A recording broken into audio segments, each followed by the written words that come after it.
Inaugural Health and Wellness Conference. Today, we're going to be looking at the topic of exploring academic pathways to health professions. The idea behind this is that we hope you have a strong passion in pursuing the health profession. Today, we have 5 excellent invited guest speakers here today to share the pathway with you. So that hopefully that you can be inspired and want to pursue whether or not become a physical therapist, occupational therapist, speech pathologist, counselor, or very different types of health professions. As you know, because of the pandemic, this is a very important sector in our society. And hopefully you also consider choosing coming to Bridgewater, as we have various undergraduate and graduate programs to support you.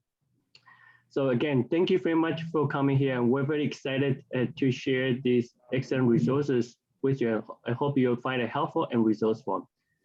Before I begin, I'd like to thank our Associate Dean, Dr. Patty Emmons, for her great work, as well as Ms. Tracy Charbonnier, who is our Health and Wellness Coordinator in our college. So I'll turn to our Associate Dean, Patty Emmons, to give her greeting remarks to you. Good morning, everyone, and welcome.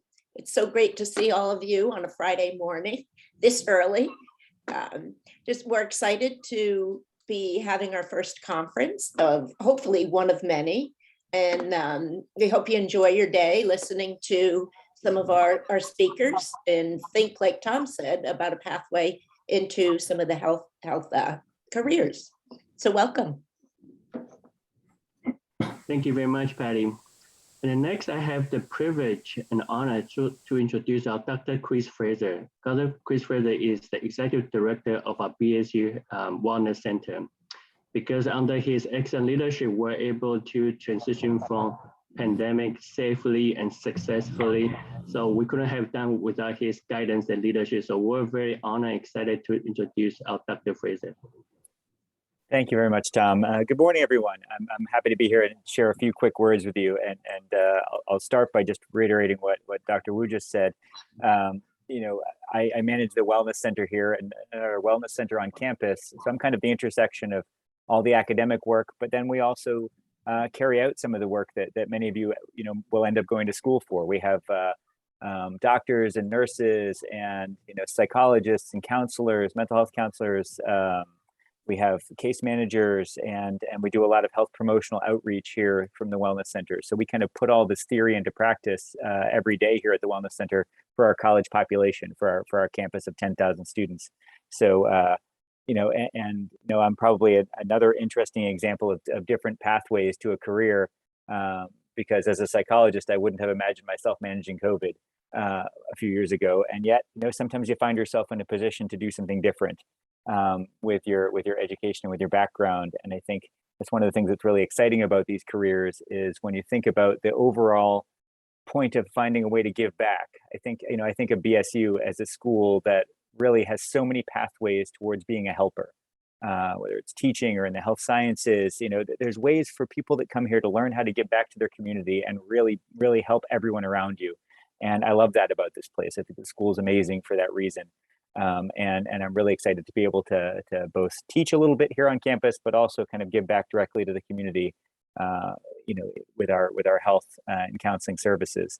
So, I guess what I want to suggest to all of you is that, figuring out what you want to do is an interesting process. And, I think hopefully I can encourage you to think about the intersection between what you're passionate about, what you really think you like and want to do, or what you've seen yourself doing, and then what you can do for a career. I think where those things meet, where you really care a lot about what you do, and that becomes your everyday job. I think that makes for a really great working environment like we have here at the school. So I know that you'll hear some really great stories, really hear some really interesting pathways towards careers here, and pay attention, listen to some of those stories, and really try to picture yourself and picture, what you might be doing and what it might look like on that pathway. I started college, and by the end, I was at 2 different choices of what I wanted to do. I was either going to go to school for kinesiology. Tom, I don't think I told you that ever. I was either going to go to graduate school for kinesiology, or I was going to go for psychology. And clearly I went psychology, but I was always interested in both things. So there can be lots of things you're interested in. there's not really wrong choices, because you'd be surprised how much all of those fields kind of come back together if you're really interested in helping people in a community. So I think there's lots of good ways to get where you're going.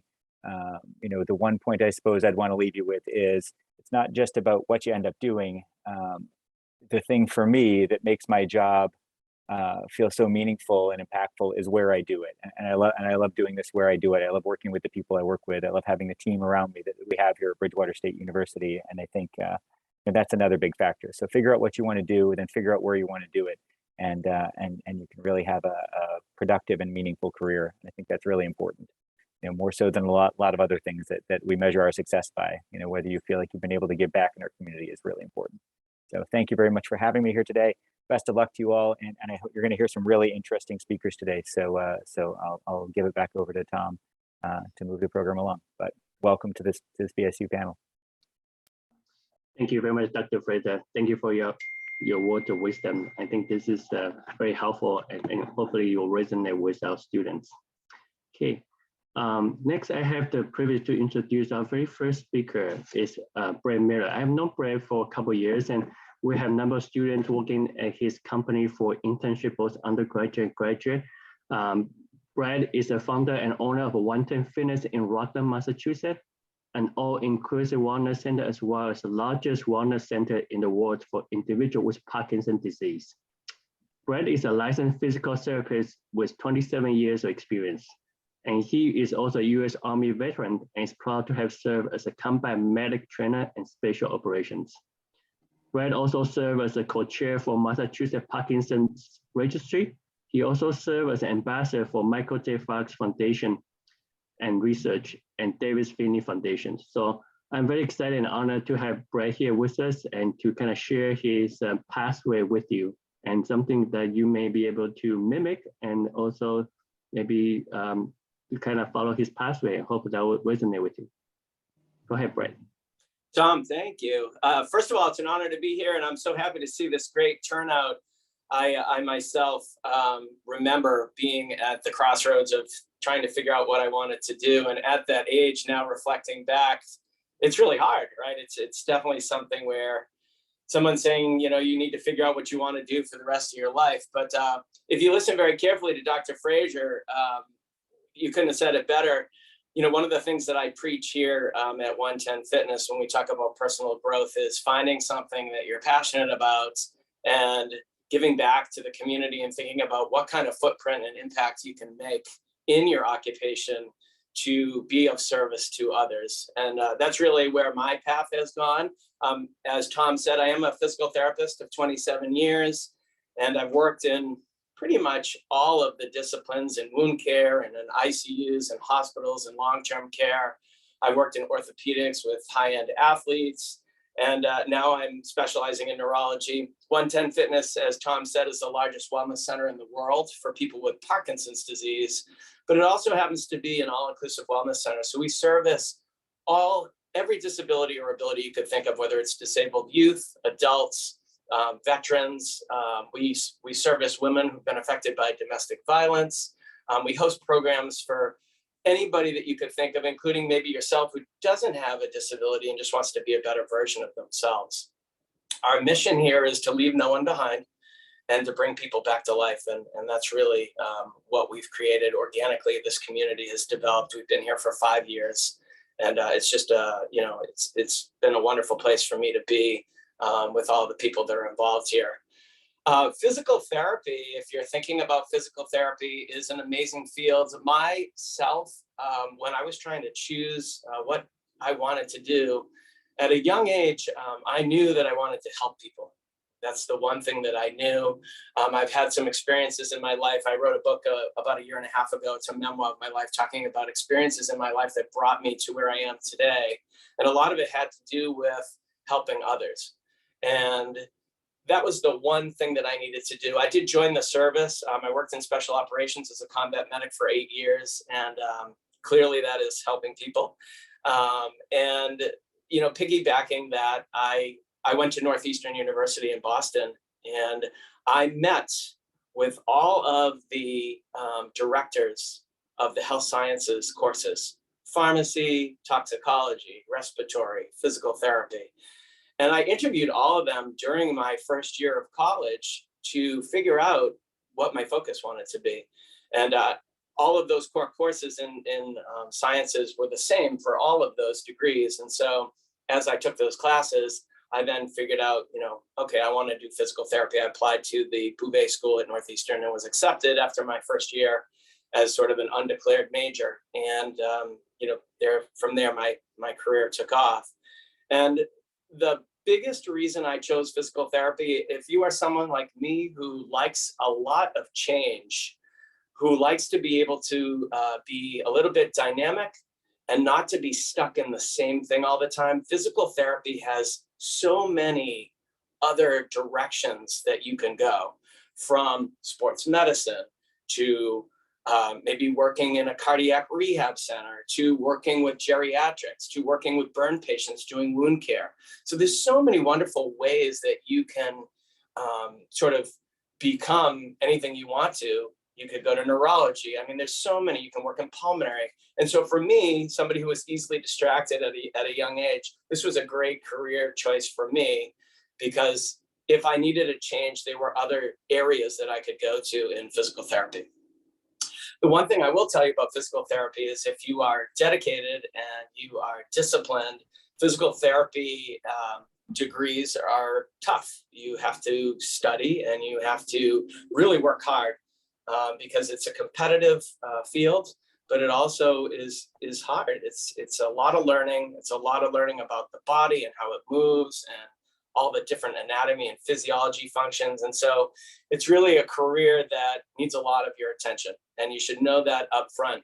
Every college is a little bit different, but the standards for physical therapy at this point are the same. It's for most people, some people get their bachelor's and then go and specialize and get their what's called a DPT, or a doctorate of physical therapy, or you can go start to finish 6 years and graduate with a doctorate of physical therapy. So it's kind of transitioned. I was the sort of the crash test dummy. I was the first ever master's degree class. We were kind of the pilot study at Northeastern. I graduated in 1995.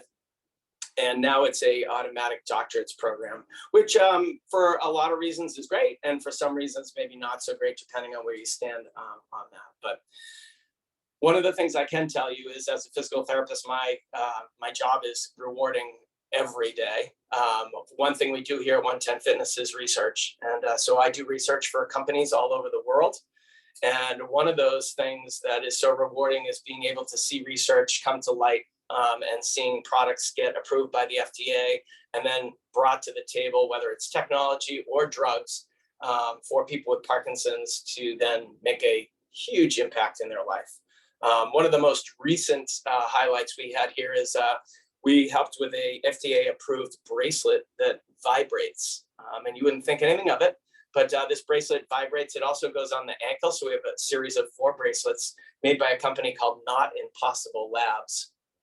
And we were one of the people that were involved in their studies. We were the initial people that launched it, and then we were actually the placebo. But I have seen people get up out of their wheelchairs who've had Parkinson's for years and walk across my fitness floor with these bracelets on, and they haven't walked in 5 or 6 years. So those are some of the things that I experience on a daily basis. I see people come alive and I see people change. So this job as a physical therapist, no matter what discipline you choose, is rewarding, because you're changing lives every day and you're going to work and people are seeking to be better from you, which is awesome. Some of the other stuff, that Dr. Frazier was talking about, and I'll just piggyback on that, is the impact that you make on your community. Because when you start to help people, one of the things that I found, either through volunteer work or through just helping people through your occupation, is that you become a better person. And so from a personal growth aspect, you start to dive into yourself a little bit more and figure out really what you're all about. And giving back to the community, really, that just grows organically for you.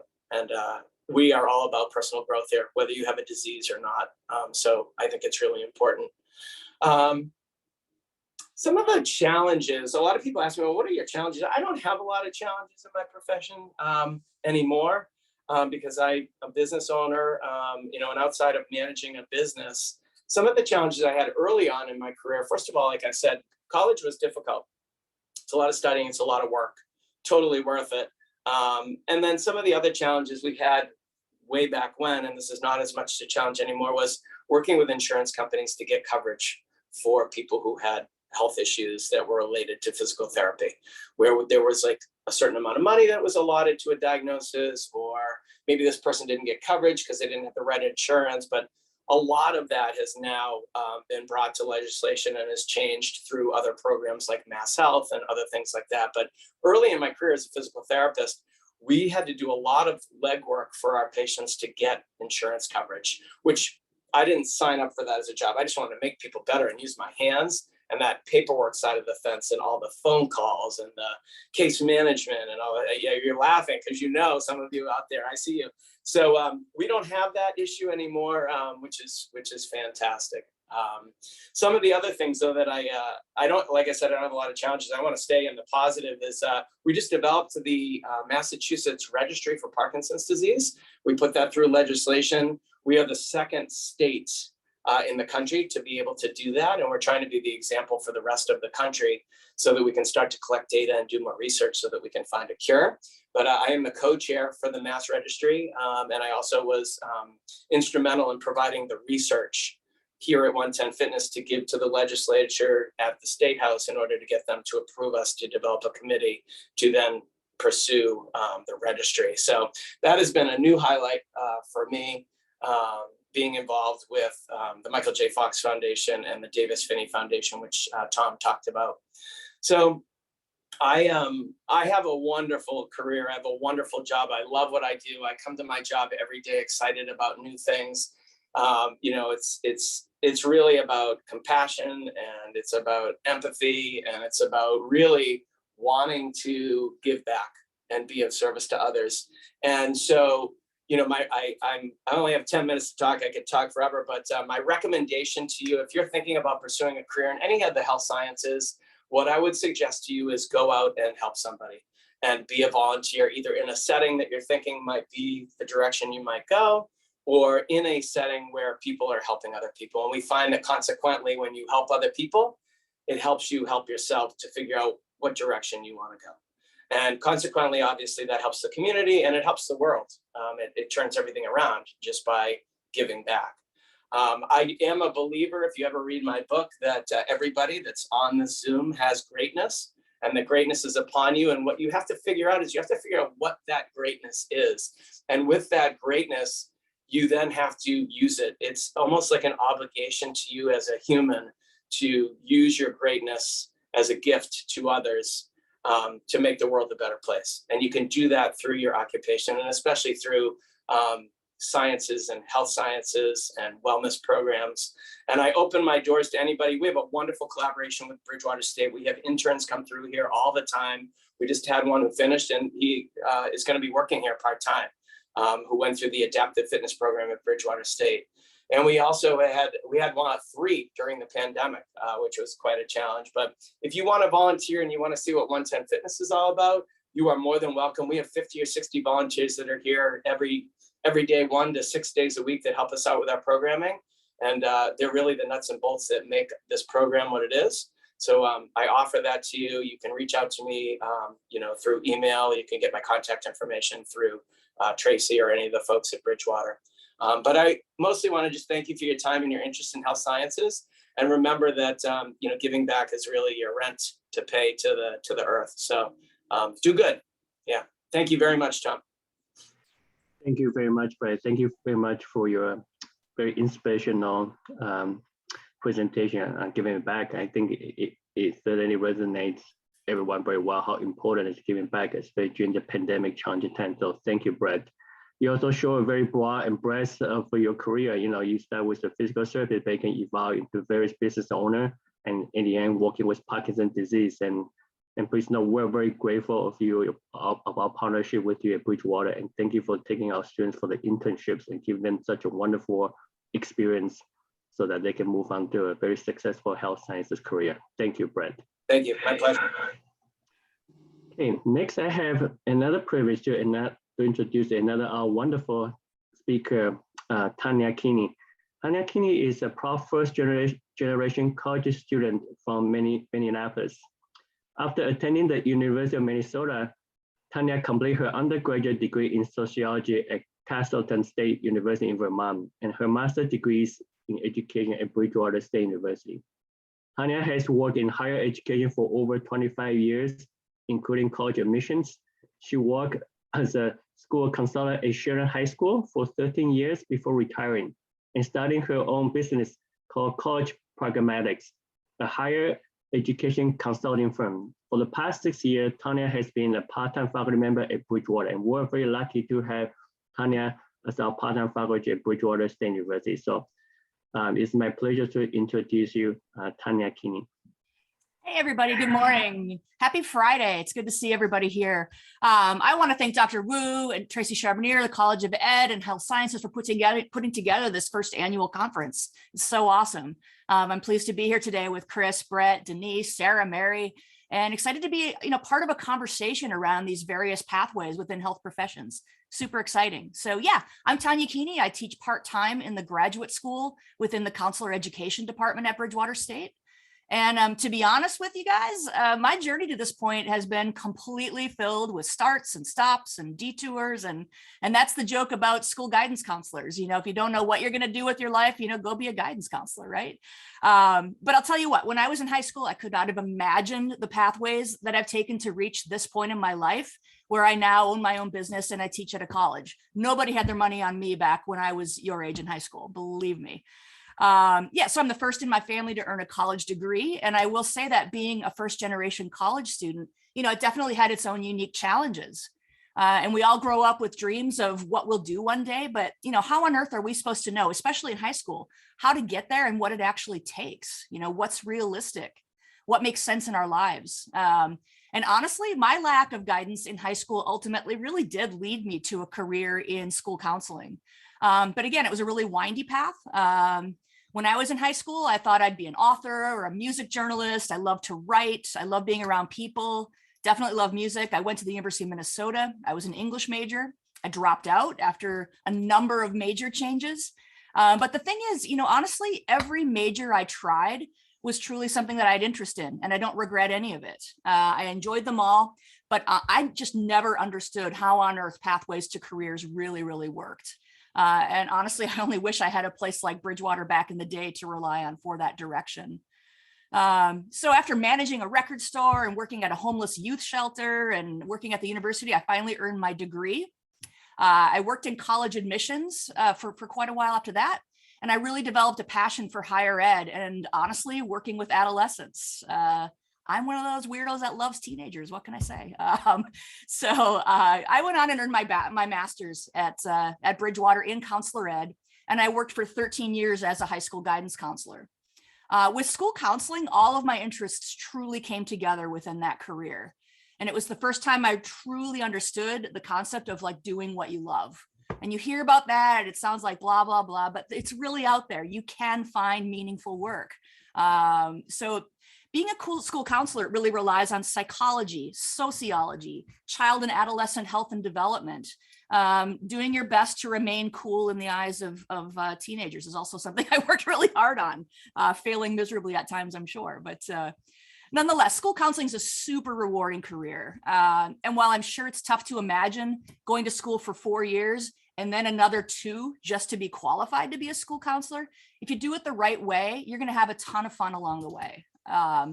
What's great about school counseling is that you really can find your way there with just about any undergraduate degree. Many of us were teachers first, and though I never wanted to be a classroom teacher, I did spend time teaching a curriculum as a school counselor in mental health. I addressed large groups of people with the college application process. And as a school counselor, you work with so many interesting health science professionals. And that's my dog, I apologize, she's barking. So you work with speech pathologists, behavioral analysts, school psychologists, adjustment counselors, wellness teachers, school nurses. And it all comes together with this unique skill set that relies honestly on the desire to work in teams and a desire to help others. It's a fantastic career, truly makes a huge difference in the lives of not only students, but entire families. Access to higher ed can change the entire trajectory of a family's life. That's a fact. I have countless stories of that I could highlight about how good I feel to have been able to be able to do my part as a school counselor. So, and I honestly, y'all, I will never deny that I enjoyed having the bulk of the month of July off. Having that time, a little bit of downtime was pretty sweet. So throughout my time as a school counselor, I continued to take classes at BSU to maintain my counseling license. And 6 years ago, I was asked to teach my very first class. I was really, honestly, super terrified, but I quickly settled in because I found a love of being a counselor educator pretty quickly. And now I've taught 6 different classes within that department. And now I mainly teach students that are in their practicum, which is where counselors are placed in other high schools to learn on the job. So I love guiding school counselors in training toward their first job. I find it really gratifying to help them become effective school counselors. And I'm honestly helping them help adolescents find their way. So truthfully, it's really all kind of come full circle for me, back to being that high school student who really, really needed some guidance to now being able to help do that.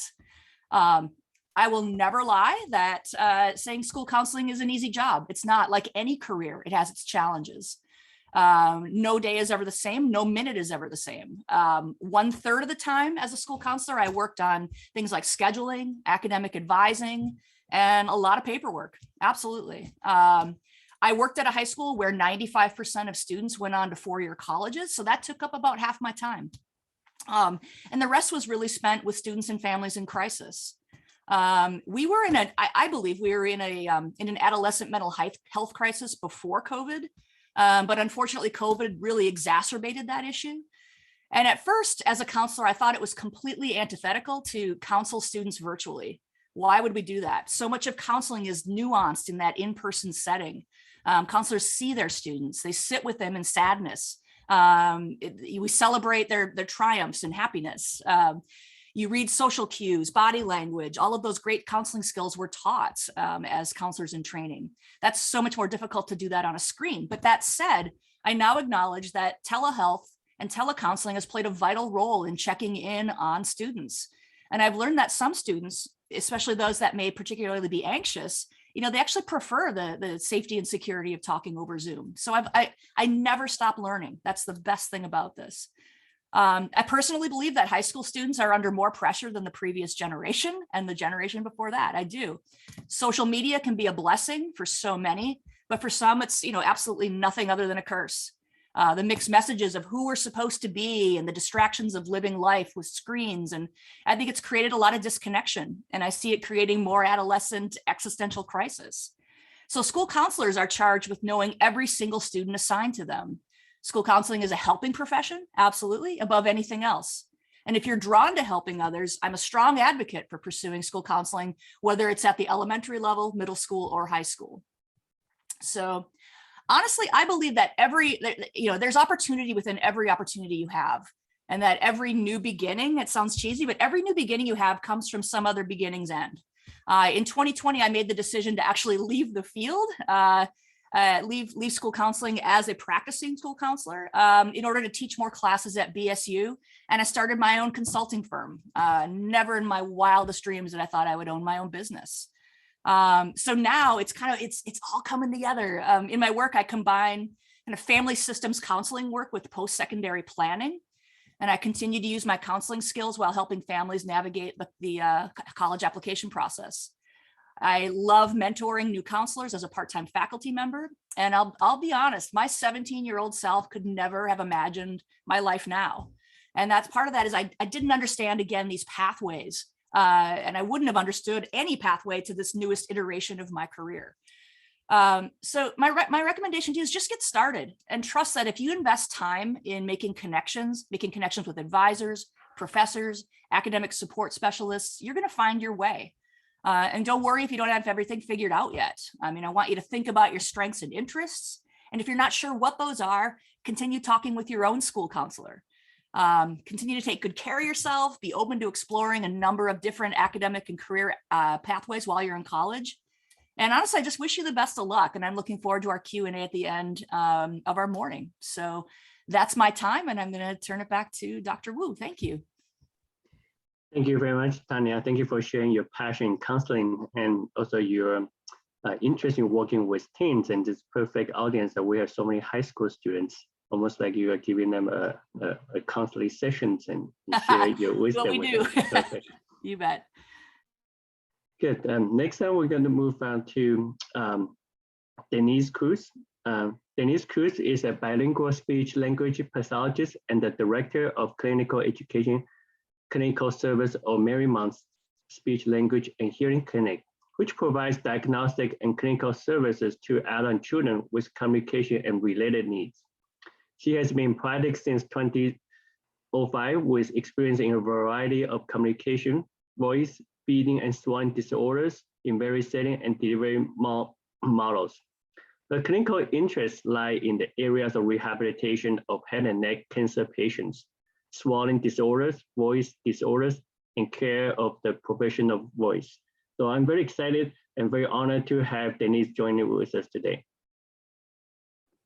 Hi, good morning. Thank you for having me. And it's a pleasure to be here in such great company. And Tanya, I just want to say, I wish you were my high school counselor because I was completely misguided. I'm a first generation college student, and meaning I was the first person in my family to go to college. I was born and raised in New York City in the 90s, which was a very rough period.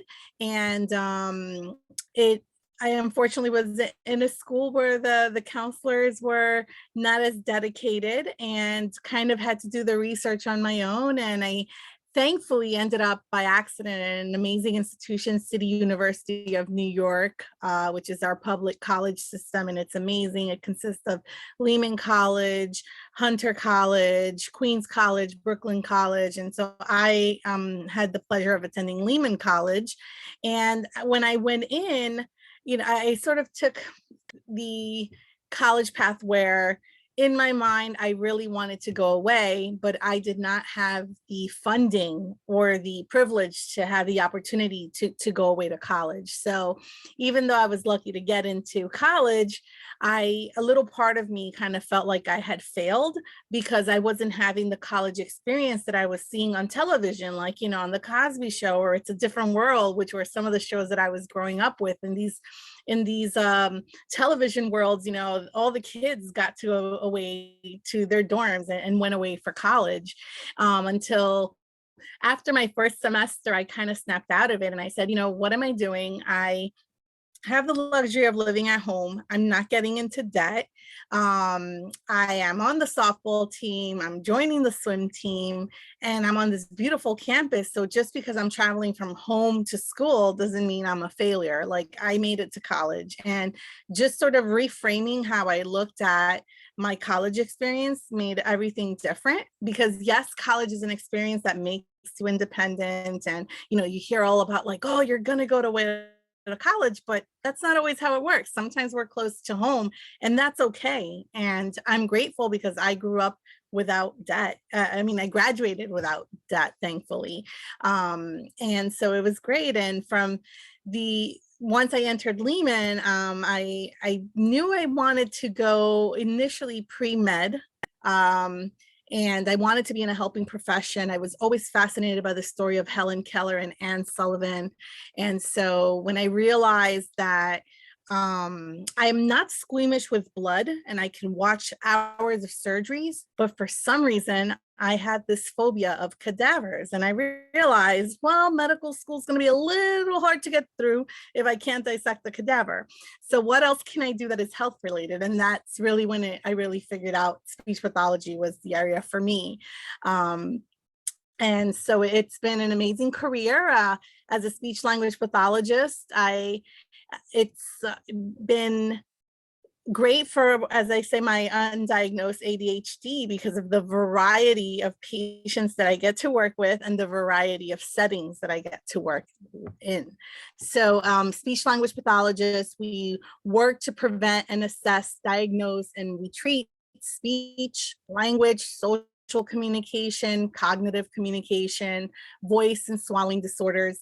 And we get to work from the youngest premature babies all the way across the lifespan. So there is a variety of patients that we can work with. For me, I realized really early on, like, wait a minute, I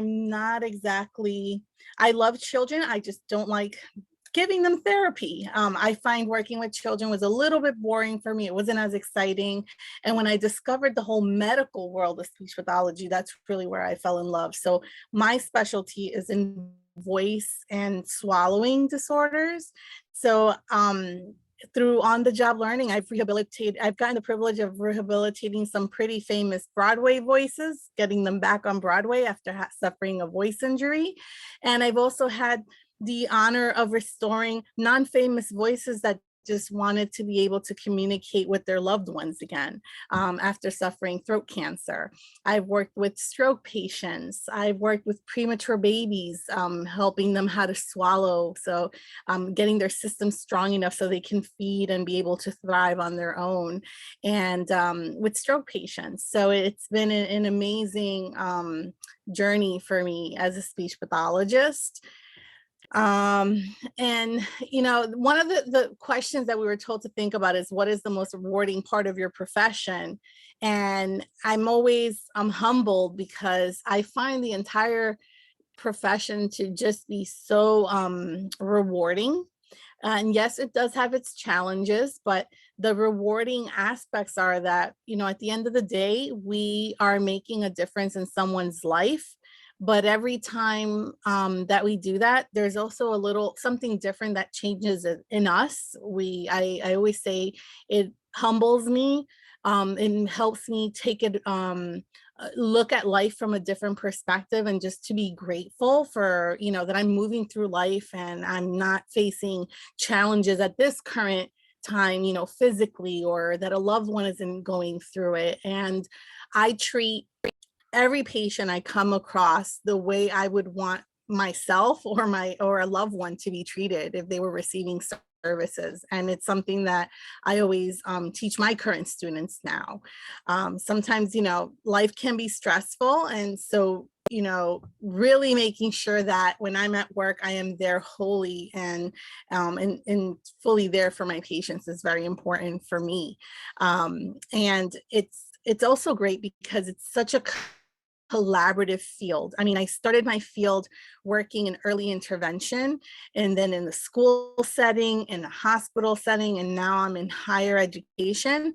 And I will say, I have never worked a day alone. I have always been with various professional teams. So in schools, I'm working with physical therapists, occupational therapists, school psychologists, counselors, teachers. In the early intervention setting, we really incorporate the parents into the therapy and into those teams as well.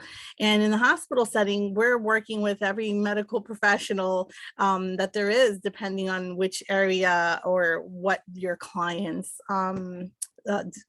condition is at that time. So we're always working collaboratively. So being able to work in teams is important. And I would say that one of the biggest challenges to my profession is sometimes insurance coverage. I spent 16 delightful years in a hospital setting.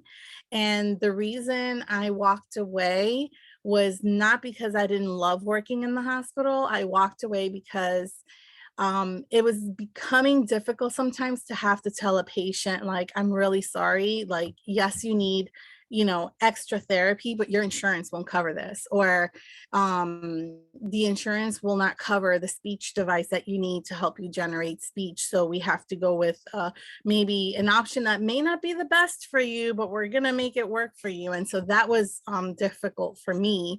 So what I was able to do was really integrate my passion for advocacy and politics. So I call myself a practivist. So I am a practitioner, speech pathologist, but I'm also an activist for my patients. And now that I'm in higher education, I really work towards, sometimes I've taken my students to Washington, D.C. to meet their local congressional leaders and their senators. And we have sat down and lobbied pretty much and this really explain to them our points of view on why they need to provide funding so that speech pathology services are covered better through insurance, or why they should fund special education services in the schools so that the children that are receiving speech services in the schools are able to receive these services. And so I found a way to kind of melt my two passions together and further make an impact, I would say, as I move through this space, right, called Earth. And so that's been very important for me. And another joy for me has been that I love to travel. And so I've been able to travel to, for example, Belize through a company called Therapy Abroad, and we've provided services to children in Belize that are underserved. And and at the same time, I supervise groups of students that are learning how to do bilingual therapy in a different country so that they have those experiences. So it really opens your eyes to see what is happening in other places around the world, not just what's happening, locally or just even statewide, right? And so that's been something wonderful that I've been able to do through my profession that I actually never even thought was possible.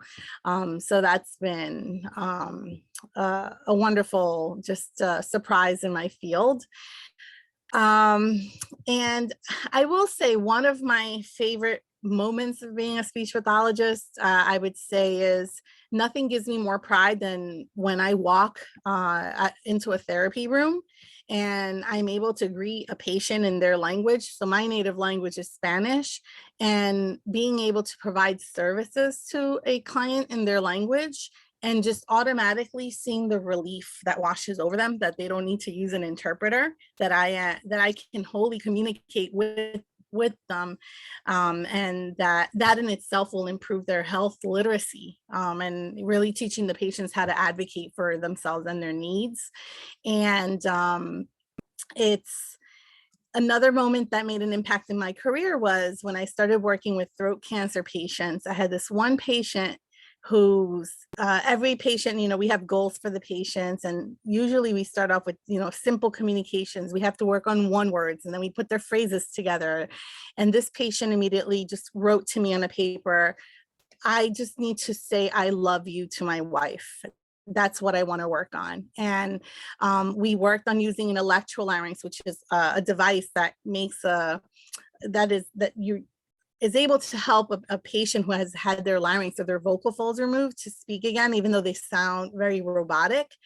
And we worked on this for 2 sessions, and seeing that patient's wife hear her husband tell her, I love you, again, for the first time, was life altering for me, because it really transcended like what communication is, right? Like how important it is.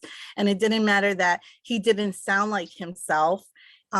He was just able to get his point across. So, I really believe communication is one of the most important human aspects that we are, right? And how did I get here? I will say, I know, I believe it was Brett Miller and Tanya also said it, it's through a lot of hard work.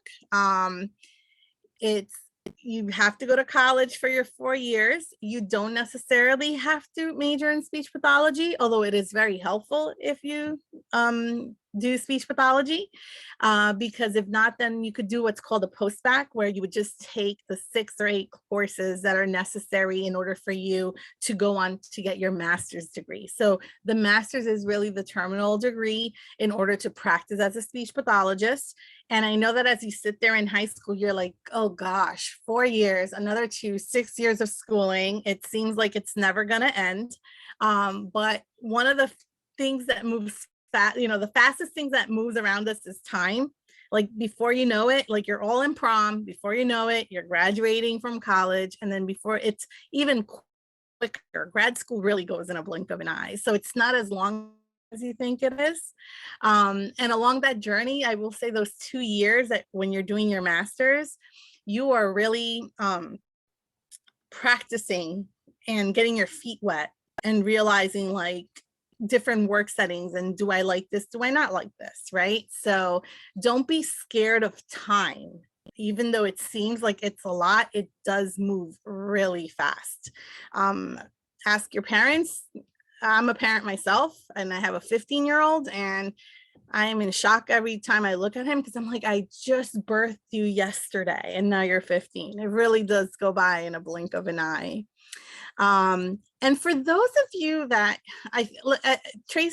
Tanya said it really well, you know, you have a lot of pressure on you as high school students. And I've been seeing in the past generations as a parent myself, how even from the time you're in middle school, children are sort of trying to be funneled into like, what are their strengths? Is it science? Is it creative arts? Is it English?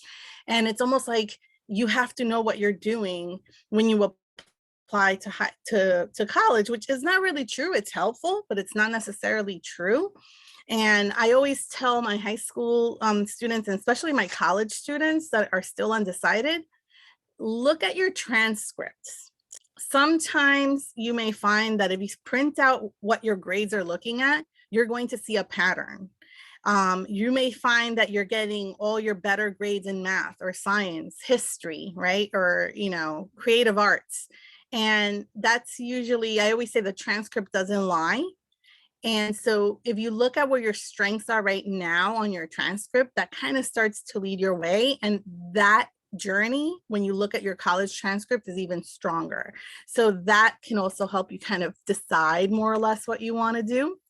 I will say I never pictured myself as a college professor like I am now. I stumbled on it by accident. Part of it was I started doing my PhD. I'm a PhD dropout. I still have to go back and finish. And part of the requirements were I had to teach at a college. And when I started teaching at a college, I fell in love with it. And it made sense because I loved training my interns at the hospital. And so now I see it as training the future generation of speech pathologists or training my future speech pathologist that I'll eventually maybe come to need. So, you know, don't discard anything for, you know, put things off because you think they're going to be too hard, because you never know. It may actually come to you a lot easier than you think. And yeah, follow your transcript, sit down and really look at where your strengths and weaknesses are in that transcript, and be a good human no matter what you decide to do. You can't go wrong with that. Thank you so much for having me here. It's been a pleasure. I love talking to high school students and college students. Like Tracy, I always say they keep me young. I don't know about hip, but they keep me young. Thank you very much, Denise. Thank you for you sharing your passion. You know, sometimes when I think about the communication, we may forget that how important the voice and language speaks to us. Thank you for sharing that great stories. You know, sometimes I think about is when we're sick and we're unable to speak and talk to our family or to our parents, and then we start to realize speech, language, and voice is also part of the health. And it's important that we make sure we take care of it and not to take it for granted. Thank you very much, Denise. Absolutely. Thank you. Next, I have the pleasure and honor to share one of our alumni, Sarah Tantillo. Sarah received her Bachelor of Science degree in Public Health from Bridgewater State University in 2019 and is currently pursuing a master's degree in Public Health Pragmatics from the University of Massachusetts Amherst. She currently works as a data coordination specialist in the Bureau of Substance Addiction Services with the Massachusetts Department of Public Health. Sarah has previously worked as a project manager for research grant focusing on physician wellness and the program coordinator in the Division of Global Health Equity at the Brigham and Women's Hospital in Boston. So I'm very excited that Sarah is here today to share with her passion with us. Thank you so much, Dr. Wu. Hi, everybody. This is a super full circle moment for me. I can see a lot of you are from BP. Hello, Mrs. Lynch. It's great to see you. And it's just very kind of nice to talk about this a little bit with you because I can really relate. I literally sat in your seats and I remember going to BP, and I know there's other people listening, but I'll relate to what I can. really thinking I wanted to be a nurse. That was really kind of what was driven into my head from my family. I did really, I think, really well in community health. I went to Skills USA. I did all of that. I even went to nursing school. I went to Curry College for a few years. And then unfortunately, my brother is in recovery from addiction. My mom got really sick. So I took some time away from school because you just can't, I couldn't focus. And I'm sure you guys know if you go to nursing school, you need to maintain certain grades. I am a good student, but I needed to take some time away. So I continued to take classes, whether it was at BCC, just to kind of keep myself going in school. I do very much enjoy school. I did in high school. That's why I'm getting a master's degree.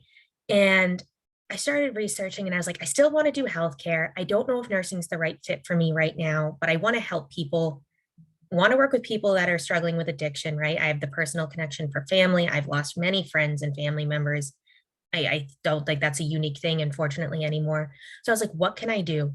And I saw Bridgewater had this public health degree. And I was like, what is public health? Prior to COVID, guys, I don't think a lot of people knew what public health was. So I was like, what is this? What can I do? And I started to like see that it was preventing disease, promoting health, promoting wellness, education, a little bit of politics, research, epidemiology, project planning, all of these things that I felt were my strong suits, but they weren't putting me into a box, right? Again, not to dissuade nursing, but I got to think, okay, I could do so many different things. So I had a bunch of transfer credits. Bridgewater took all of them, which was great. Bridgewater is significantly more affordable than Curry, just so you guys know. I'm in no debt from Bridgewater. I'm in extreme debt from Curry, but I graduated from Bridgewater. But whatever, that's a different thing. So I started my classes at Bridgewater, and my first class was like Intro to Public Health. And I was like, okay, cool. And I started to learn about local boards of health and state boards of health and the CDC and the FDA and all these federal things. And I was like, okay. So one of my assignments, and mind you, I come from a high school where I did clinicals all the time, right? So I was very used to being in the field. So being in a classroom was a little bit kind of off. They asked us to do a shadow project, and it was to shadow someone that you think you want to be or a job that you want to do. And I was like, there's got to be a board of addiction, right? Like there has to be some policies. So in 2017, I reached out to the Department of Public Health, their Bureau of Substance Addiction Services, and I got paired with a regional manager who oversees contracts in the Southeast region. And fast forward, I was an intern there for a year and a half, almost my entire undergrad. I was an intern there, which was great. I got to build relationships. I got firsthand experience. It really helped to kind of mold what I wanted to do. When I graduated, I took a job at Brigham and Women's Hospital working under Paul Farmer for about a year. I then took a job at the state, which is what I always wanted to do. I always wanted to work for the Department of Public Health, while simultaneously being a project manager for a research grant focused on physician wellness, which I now own like 5% of a patent of, which is really cool. I never thought I would own a patent of something. But yeah, so my main thing here is that it's okay to not know, it's okay to not be sure, and it's okay to want to explore. And you're not a failure if something doesn't work out. I struggled with that a lot. When I left nursing, I was like, I'm such a failure. How could this happen? Because again, I did well in high school. It wasn't that I was a bad student. And I can honestly say I'm one of those people that believe things happen for a reason. I was the first cohort of public health students. I really kind of thrived there. Bridgewater was great with the class kind of census patient to, oh my God, not patient, I'm so sorry, student to teacher, to the point that I've done research projects there. I've presented at conferences. I'm considering teaching a course at Bridgewater once I get enough master's credits. And again, I'm kind of a nerd. I liked school and I still do, but it was just a really fulfilling thing. I felt like I understood what I was doing. And now in the height of COVID, I'm able to actually talk with people that are epidemiologists that have been doing this longer than I've been alive and feel confident in myself. And I hope that makes a lot of sense. So there's different ways, whether you go to nursing school, which is great. It's Nurses Week. I appreciate all the nurses. Mrs. Lynch, again, thank you. But there's a lot of different things. And I know that, again, when I was a little younger, public health was kind of this unsure thing, but it's a really cool field. You can do a lot of different things, whether it's environmental health, addiction, policy, politics. It's always interesting to me. it's really cool. It's really great. And I encourage you guys to kind of look into that a little bit more. I don't know how much that's being taught, but it's really great. And I'm trying to think. I can talk to you guys more about my job, but if you want to do FAQs later, but just find something that you're passionate about and really don't be afraid to explore that in different ways. Don't be afraid to ask questions and try new things. Everything works out as long as you find something that you feel passionate about, whether it's a personal connection or just something that you're super interested in. I mean, everybody here does incredible work. I don't own a business, unfortunately, and I'm not a doctor, but I'm still just as successful. I'm still very much happy with my job. I'm a published individual, which makes me feel great. So there's a lot of great things that you can do with public health. And I hope that people continue to kind of explore it now that there are more programs with undergrad degrees. I will say in the last few minutes, you don't need a master's degree. Again, that's more of like myself wanting to kind of continue. You can get a doctorate of public health, but you can do a lot with an undergrad in public health. You could still work in hospitals, do hospital administration, things like that. So thank you to the panel of Bridgewater for having me. I'm really excited to kind of share my experience. Thank you for the students for coming. And please, I look forward to our FAQ at the end, and whatever questions you guys have, I'm happy to answer. Thank you, Sarah. We're very excited to have you as our first cohort of graduate in the public health degree. Public health has never been more important than now with the pandemic, and thank you for going to the industry and helping our society in a number of different ways. I think you share a great example that we often get time to time a student want to come into our school and asking for a nursing program. Nursing recognizes important profession, but just as other health professionals are just as important in serving our society and helping out each one to have a strong health and wellness. So thank you very much, Sarah, for sharing your journey with us. Next, I have another distinct pleasure to share one of our part-time faculty, Mary Cash. Mary Cash is a speech language pathologist and master level special educator. She is currently serving as the Vice President of Outpatient Clinical Service at Health Pro Heritage. She has been in practice since 2001, with most of her experience being in pediatrics. She has worked with children of all ages in their homes and in outpatient rehabilitation settings. Prior to her career in speech pathology, she was a special education teacher for 12 years, serving students with mild and moderate disabilities. So we're very excited to have Mary here with us to share her journey with us. Hi, Dr. Wu. Thank you so much. I feel like I'm bringing up the caboose on a stellar group of presenters. There's not much more I can add. Denise, I think you and I share similar experiences. You were just in New York and I was in rural Mississippi. So just to kind of start off a little bit with me, I also came from a background of being the first college graduate of my family. Neither of my parents had a high school diploma. I actually had a physical disability as a child, I would have been the classic developmentally delayed youngster had we had all those services at that point. A lot to overcome, had issues with counselors, just like Tanya was talking about, to where you just couldn't get a lot of guidance and leadership as to where to go with your career. But along the way, I did know one thing, and I think this has been a resonating theme from everyone else, is that I wanted to help people. And I wanted to do what I could do to make a difference in other people's lives and to hopefully help them to avoid some of the things that had happened to me along the way. So I think that's why I first chose special education. And I love teaching. I was there for 12 years. I think the pivotal point with me was that I did want to have a little more variety, which, as Denise has already said, speech pathology definitely gives us variety. We can serve children, adults, all across different facets of the lifespan, which makes it so versatile. There's never a dull moment, and you're always helping, and you're always seeing something new, experiencing something new. So I think that was my big draw initially to speech pathology. After I did start working as a speech path, my husband and I adopted 2 children, and one is on the autism spectrum, which made it not just work, but it also made it personal.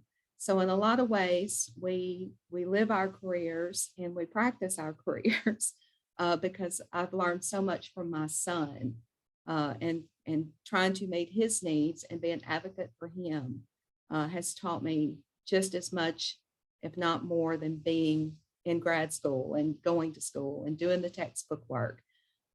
He has taught me so much. And so has every patient that I have ever worked with along the way. So I think I want to give everyone time to ask questions. I don't want to use up every minute. It is just like all of the other presenters have said, it's so okay to change your mind. You don't have to have something set in stone. And it's even okay to change your mind when you're 12 years into it, which is what I did. I was in my early 30s and I went back to school to pursue another degree. So as you're growing and evolving and things in your life are changing, don't ever think that, it's just set in stone. You can always make a turn. You can always change things. And whatever you're doing, you're learning and you're growing at the same time. So we all just want to encourage you to just keep working hard, keep thinking about what it is that you want to do that's going to make a difference for you, for others around you, and for your family. So I'm going to close with that, Dr. Wu, because I really do want the students to have time to ask questions. So thank you so much. Thank you, Mary. Thank you for sharing your journey and letting us know how important it is to have that big heart and wanting to help people. And it's also okay to change the career, exploring. And as you can see from our 5 speakers, they all changed the pathway and somewhat in their career. And that's ability to adapt. You start to learn about yourself and learn about your environment and learn about your interests. And then you start making adjustments. So, I don't see that as a failure because you're pursuing something you're not continuing. I see it as adjusting your career pathway and navigating through, have that ability to adapt and learning about yourself and continue to grow. And in fact, we should all be continue changing, evolving, and reach to that final destination that we're desiring and passionate about in our career. So again, thank you very much for all 5 excellent invited guest speakers today. We're very honored, it's our distinct pleasure to have you. And thank you for sharing all your wonderful stories and journeys. So I'll open up to questions.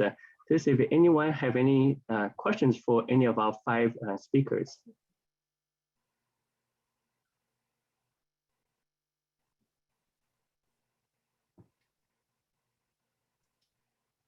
And don't be shy, it's okay.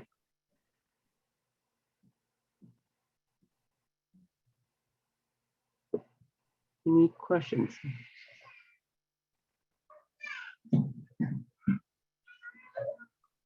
So you might hear my background, I have a little one. How about I'll start kind of just asking Brett, how do you decide you want to go into physical therapy or versus occupational therapy? Sometimes we get students ask this question, should I go to PT, OT, or sometimes athletic training? So what makes you want to pursue your career in physical therapist? What would be the main reasons? That's a great question, Tom. So I'm not sure if everybody out there understands the difference between OT and PT. There's a lot of differences and they both are extremely equally important. Physical therapy, typically, most people think of the entire body and working with all kinds of injuries with all the disciplines that I talked about. But OT is extremely important where a lot of the focus is mostly upper extremity, shoulder, wrist, elbow, but also OT has its place with functional, what we call ADLs, activities of daily living, like toileting, or how do I transfer from my shower chair to my wheelchair? So a lot of that functional training is very OT specific. And OT now also has branched out neurologically with a lot of children doing all kinds of things with children who might be tactile sensitive or have something we call SPD, dyspraxia and things like that. So I really wanted to focus on more of the whole body I sort of like took the path that a lot of people did, was that orthopedic, working with athletes type of thing. And of course, my career went completely in the opposite direction. But that's sort of how all of that transitioned. And athletic training was big when I was in college, but actually at the year that I graduated, athletic training kind of fizzled out, and most people just became physical therapists. They weren't using licensed athletic trainers anymore out in the field like they used to with sports teams and such. Great, thank you very much, Brad. I think that's very helpful. Of course. We have one question in the chat for Tanya. What kind of classes did you take to become a counselor? Yeah, good question, Caitlin. Thank you for that. In graduate school, there seems to be a pretty good core. So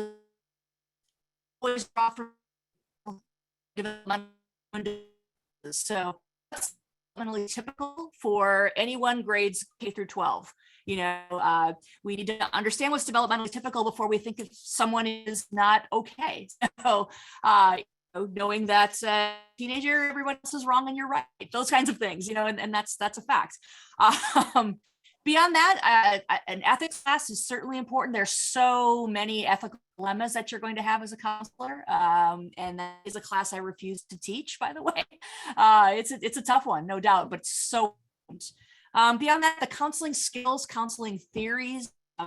I teach a class where we are actually in a counseling simulation lab, and we're working with partners. And actually, I have a game I've created. It's presenting issues Jenga. You pull a tile and you say, "Hey, I'm failing math and I hate my teacher. So let's role play that." So you know that's a super fun piece, and just you know a lot of counseling skills classes are really what it's about. So thanks for asking. It was a ton of fun. It's a great program. Thank you, Tanya. And there's another chat question for Brad. What pushed you to work with mainly with individuals who have Parkinson's disease? Yeah, I just saw a message. Actually, I just sent Sierra on the chat. But so this is a really great story. And again, I talk a lot about it in my book, but I was working in professional boxing. I trained professional fighters, and I've trained Olympic professional boxers and world champions. And I was working in the boxing industry, and I was using boxing as a technique with my Parkinson's folks who I was doing physical therapy with, not knowing there was any correlation in the research.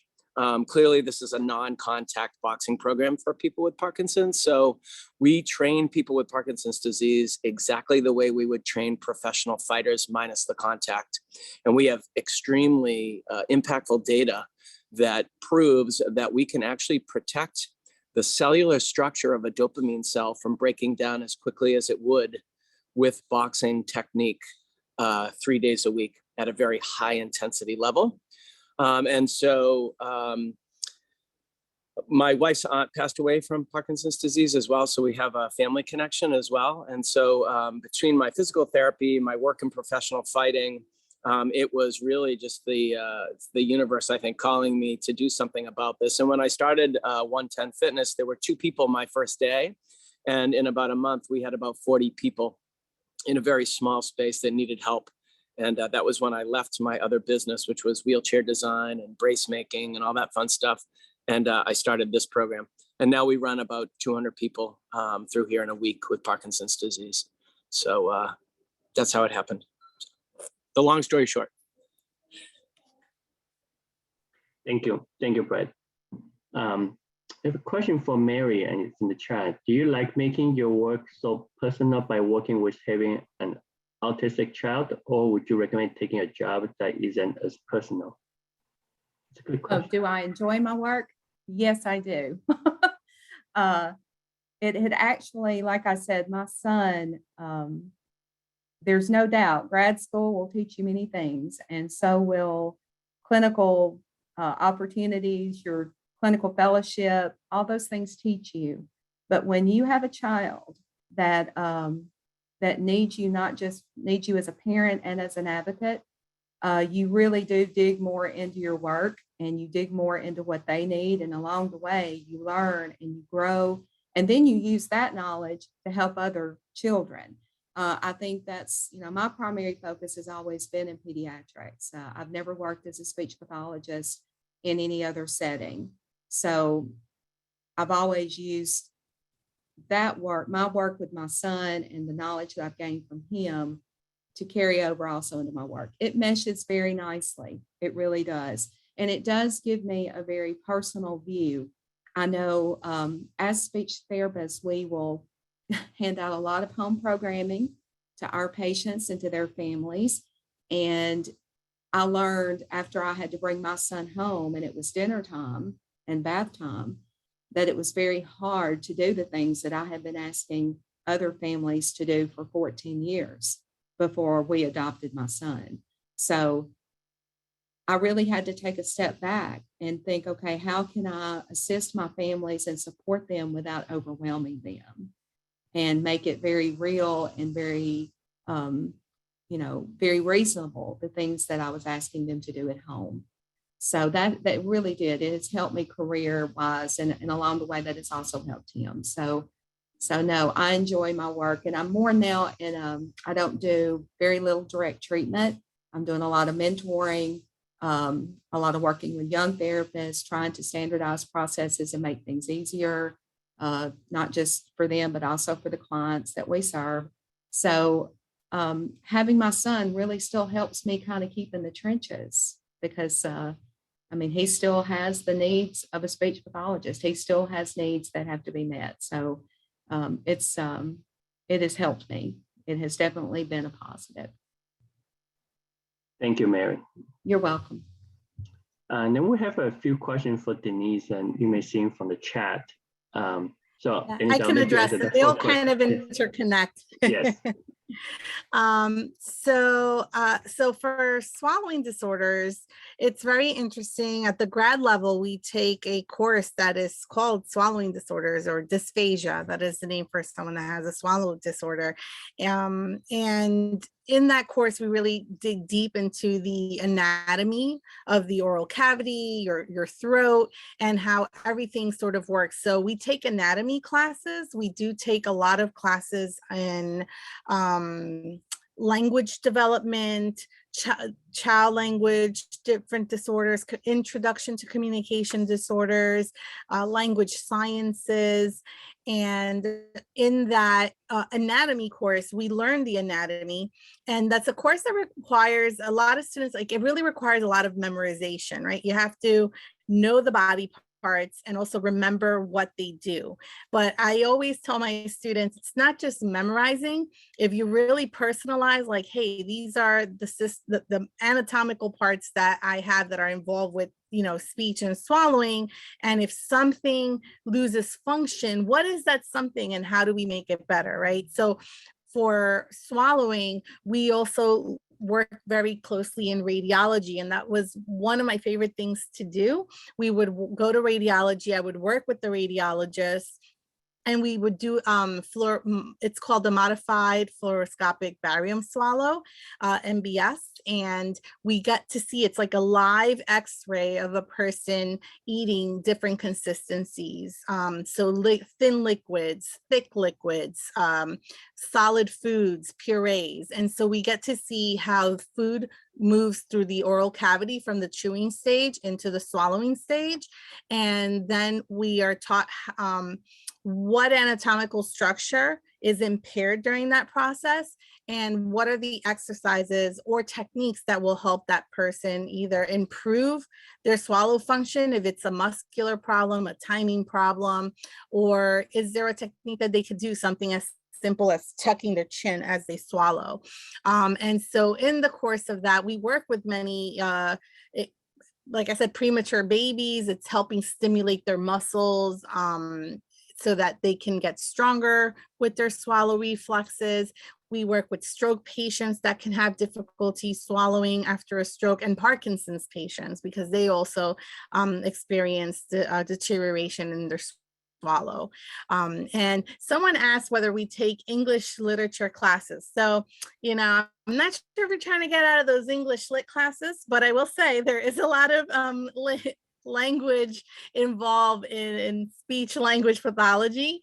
We're not necessarily dissecting maybe Hamlet or Anne Rice or a Chaucer, but I will say those classes come in handy. They're going to make you a well-rounded student, and chances are that you will work with a patient who maybe loved English literature. They may have been a writer themselves, and I cannot tell you how sometimes I dig deep when I'm working with my senior citizens, and people are pretty impressed at my memorization and love of music from the 50s, 60s, and 70s, and even some of the literature from that time, because everything can be used in therapy. So it's worth your while. Plus, chances are that it will be very difficult to get through college without taking at least one English lit class. It's usually part of the core requirements, so don't shy away from them. And yeah, so that's pretty much the course. Lots of language courses, language science, anatomy, physiology. We do also take psychology classes. That is important. Counseling is an important aspect of what we do. We work also closely with counselors and psychologists, and definitely basic math in college. Those are requirements. Statistics, because we have to be able to take, which, you know, it is important just in general, be able to take a peer-reviewed scientific journal and not just read the conclusion of the journals, but understand the statistical significance behind what the data is telling us in that article, what it's pointing to, so that we can understand the science when in a research article. And it's how we also know whether what we are doing with a patient is evidence-based. So if the statistics and the data supports the evidence, then I know that I have a therapeutic approach that is adequate for my patient. And I think I got them all. Great questions. Thank you, Denise. Thank you for answering those questions. And then finally, we have last two questions for Sarah in the chat. Yeah, so my favorite part of working in public health is the fact that I can do a lot of things. So my role is a data coordinator, so I do a lot of data collection and analysis, but I also am kind of a program planner and an epidemiologist. I create interventions, I share them, I present them. So I like that it's constantly changing. I like that I can always do something new. If I stay with addiction, that's great. I can go work in population health. I can go back to global health. So I really like the flexibility that it gives me. I really like the different courses that I took and the different skill sets that I've learned. So yeah, it's definitely a super evolving kind of place of study, which is really nice. Especially if you're, like I said, if you like to learn new things, if you like to kind of be able to be flexible and adjust and all of those different things. And then when I go back to nursing, I always falter on what I want to be when I grow up. And I've done that since I was a kid. Sometimes I think I might go back to nursing, but right now my goal is to possibly be either the commissioner of the Department of Public Health or maybe a deputy commissioner. So right now it's not in the cards for me to go back to nursing school. But again, I'm pursuing an MPH. So maybe one day, but right now I love public health. I love what I do, and I think I'm going to stay the public health route. Wonderful. Thank you very much, Sarah. Maybe one day we'll see you on TV more. Maybe. Okay, great. Well, thank you very much, everyone, and thank you for 5 great speakers with us today. And I also want to take a moment to thank all the teachers and students who are here with us today. I know teachers have worked very hard during this pandemic time, and students have worked very hard under a lot of stress. Again, I want to thank you for your great hard work, and wish all the teachers and students have a great finish to your school year. Okay. Well, thank you everyone for joining us today, and I wish you have a great weekend. Okay, bye, everyone. Bye. Thanks so much. Bye, everyone.